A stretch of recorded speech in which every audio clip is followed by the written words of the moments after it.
Hello, my name is Miss Long. Today I'd like to help you with understanding limits and one-sided limits. So I like to start with my definition of limit, and remember that a limit is the value a function approaches. A limit is the value a function approaches but does not necessarily reach, and that's where students sometimes have trouble. It can be equal to the function value, but it is not necessarily equal to the function value. Now, the next important thing to know about limits is that the limit as x approaches a of a function is a finite number L if and only if the limit as x approaches a from the positive is equal to the limit as x approaches a from the negative, and both of those limits are equal to the same number. So the two different one-sided limits, one from the right and one from the left, have to be equal. In other words, as the graph is coming into a value from each side, we have to have the same value. This brings up two situations we should look at. The first is a graph that has a hole, and the graph will help you understand numerically what's going on here. Let's look at this graph. The function value f of 3, when x equals 3, y equals 4. That point right there is defined for the value of 3. Here we have a hole. So the function value is 4. But the limit as x approaches 3 from the positive that's coming in from the right, we are approaching this hole. We're approaching the hole, and that is the limit value. So even though we don't reach it, that's what we're approaching. We're approaching 2.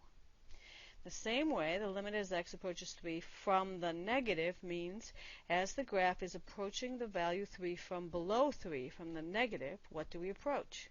We still approach that function value of 2.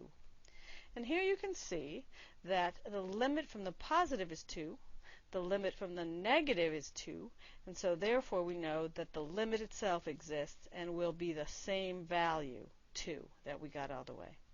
But remember, in this situation with the hole, the limit does not necessarily equal what?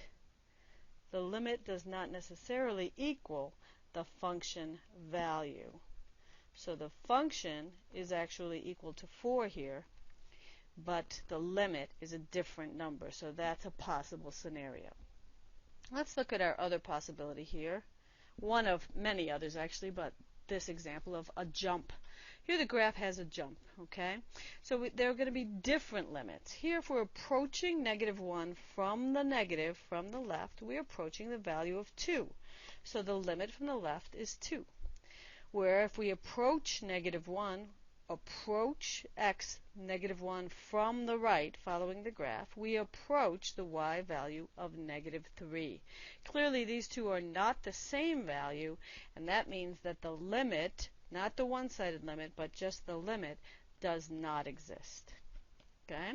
Because we know if the one-sided limits are not equal, the limit does not exist.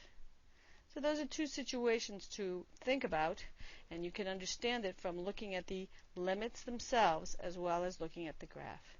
So get to work on some problems on your own. Have fun. Bye-bye.